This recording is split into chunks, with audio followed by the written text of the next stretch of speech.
بني الإسلام على خمسة أركان في الدين صوم وصلاة وزكاة حج والشهادتين.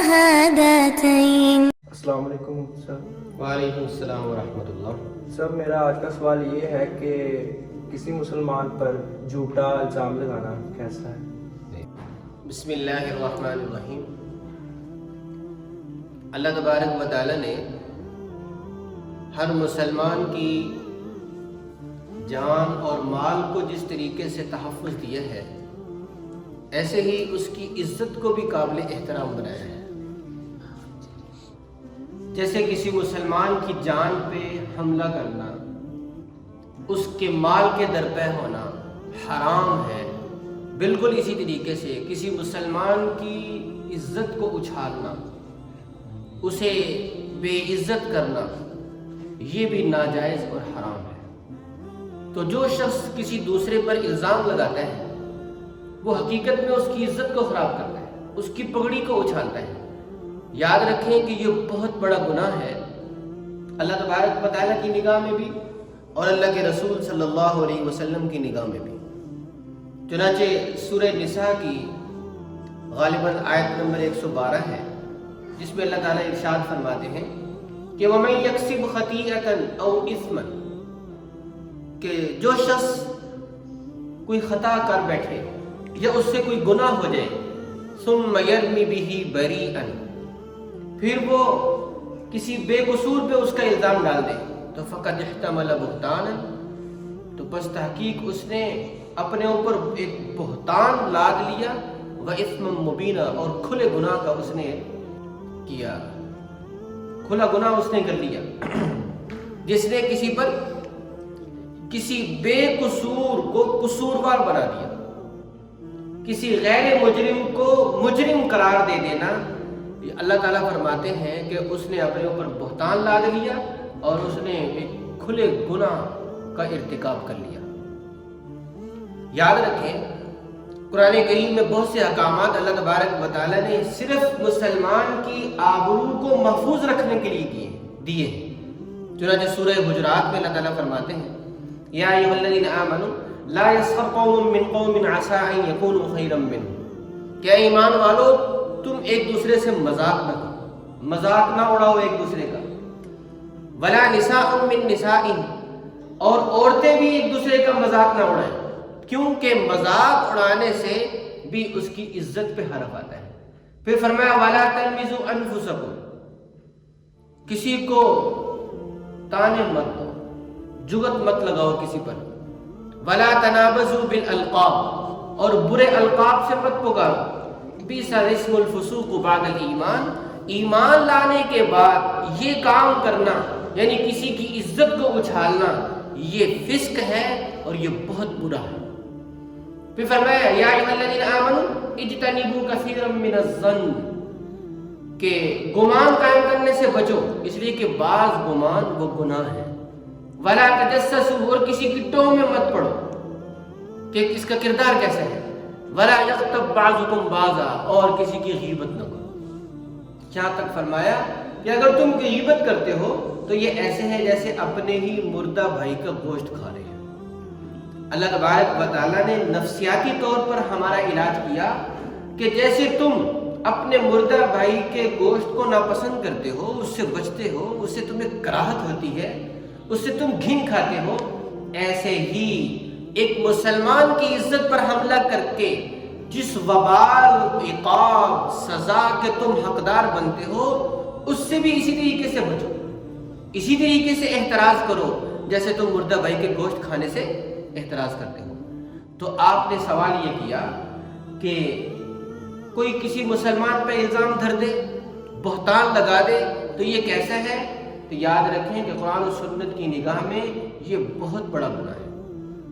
حدیث میں آتا ہے حجۃ الوداع کے موقع پر آپ صلی اللہ علیہ وسلم نے خطاب کرتے ہوئے یہ بات ارشاد فرمائی کہ مسلمانوں، تمہاری جانیں اور تمہارے مال اور تمہاری آبروئیں ایک دوسرے کے لیے ایسے ہی قابل احترام ہیں جیسے کہ یہ شہر قابل احترام ہے، جیسے کہ یہ مہینہ قابل احترام ہے، اور جیسے یہ دن قابل احترام ہے، ذوالحجہ کے دن اور مکہ مکرمہ اور وہ عرفات کی جگہ تو اور ذوالحجہ کا مہینہ، یہ ساری چیزیں جیسے احترام اور تقدس رکھتی ہیں، ایک مسلمان کی آبرو بھی اسی طریقے سے قابل احترام ہے۔ بلکہ ایک اور حدیث سے ہمیں یہ بات پتہ چلتی ہے کہ ایک مسلمان کی آبرو اور اس کی عزت اللہ تبارک و تعالیٰ کے ہاں کتنی قابل قدر ہے۔ آپ صلی اللہ علیہ وسلم نے کعبہ سے خطاب کرتے ہوئے فرمایا کہ مجھے معلوم ہے کہ تیرا بڑا تقدس ہے، تو بڑے احترام والا ہے، لیکن میں ایک چیز ایسی جانتا ہوں جس کا تقدس اور احترام تجھ سے کہیں زیادہ ہے۔ راوی کہتے ہیں کہ میں یہ بات سن کے، حضرت عبداللہ، میں یہ بات سن کے ششدر رہ گیا کہ وہ کون سی چیز ایسی ہو سکتی ہے۔ تو آپ صلی اللہ علیہ وسلم نے کعبہ سے خطاب کرتے ہوئے فرمایا کہ ایک مسلمان کی جان، اس کا مال اور اس کی آبرو تجھ سے بھی زیادہ تقدس والی ہے۔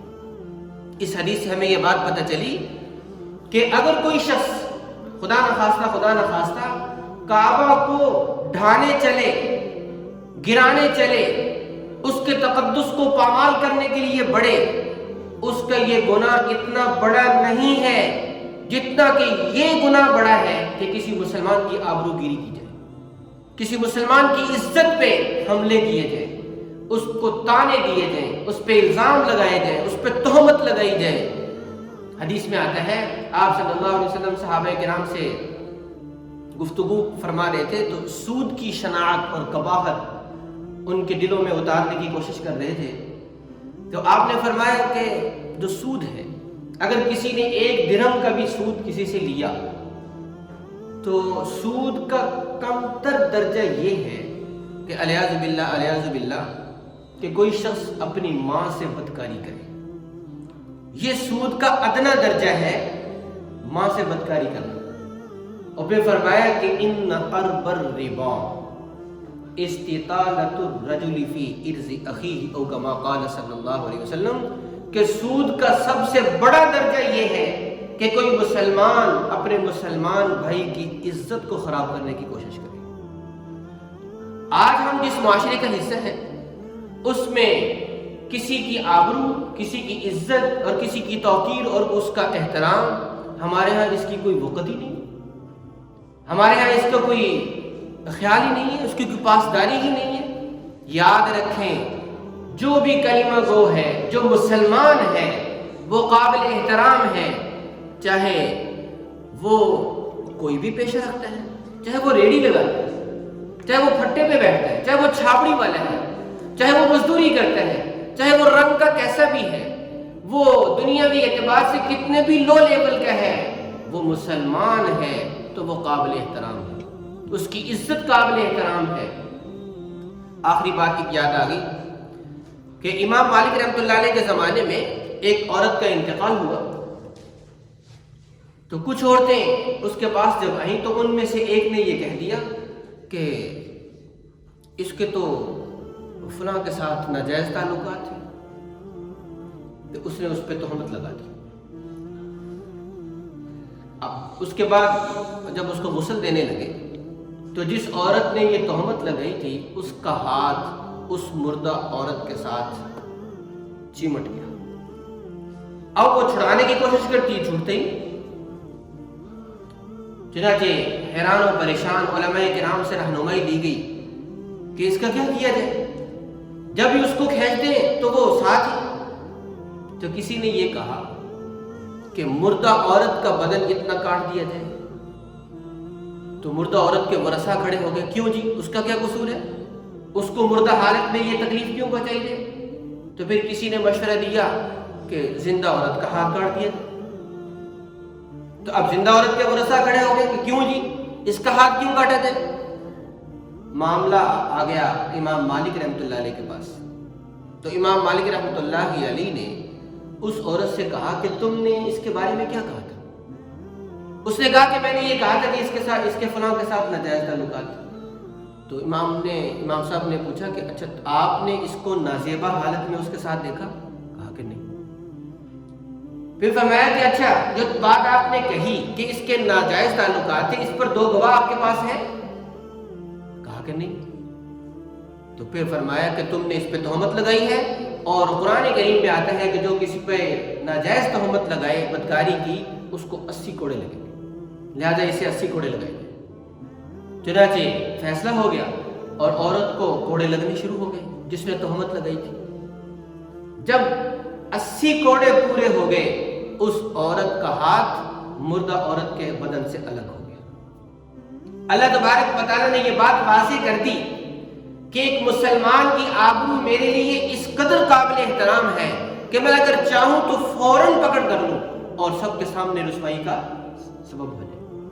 تو اس لیے کسی پہ الزام در دینا یہ کام تو بچے کیا کرتے تھے جو آج ہمارے بڑے کر رہے ہیں. بچوں سے کھیل کے دوران کوئی نقصان ہو جائے تو وہ ہر ایک بچہ دوسرے پہ ڈالتا ہے کہ اس نے ایسے کیا، اس نے ایسے کیا. آج ہمارے معاشرے کے بڑے لوگ یہ کام کر رہے ہیں. آپ کے سامنے ہے کہ مثلا قصور تو نمبر 1 کا ہے، لیکن نمبر 1 سے آپ کا کوئی تعلق ہے تو آپ نے کہہ دیا، آپ نے وہ سارا الزام اس پہ ڈال دیا، نمبر 2 پہ ڈال دیا. مثال کے طور پر بیٹی اور بہو کا جھگڑا ہو گیا، اب آٹومیٹکلی آنکھیں بند کر کے بیٹی کی طرفداری کر دی اور وہ سارا الزام اس بہو پہ ڈال دیا. یا اسی طریقے سے ملازم اور بیٹے کا جھگڑا ہو گیا تو ملازم پہ ڈال دیا. تو یاد رکھیں کہ اللہ تبارک و تعالیٰ کے ہاں ایک مسلمان کی عزت اور اس کی آبرو کعبۃ اللہ سے بھی بڑھ کر ہے. جب ہم کسی پہ ناجائز الزام لگاتے ہیں، بہتان باندھتے ہیں، تو ہم کتنا بڑا گناہ کر رہے ہیں، اتنا بڑا گناہ کر رہے ہیں، اتنا بڑا گناہ کر رہے ہیں کہ اس آدمی کا گناہ بھی ہمارے گناہ سے چھوٹا ہے جو کعبہ پہ حملہ آور ہے. اللہ تبارک و تعالیٰ ہمیں صحیح سمجھ نصیب فرمائے، اپنا ڈر اور خوف نصیب فرمائے، اور ہر مسلمان کی آبرو اور اس کی عزت کی توقیر اور اس کا احترام کرنے کی توفیق عطا فرمائے. واخر دعوانا الحمدللہ.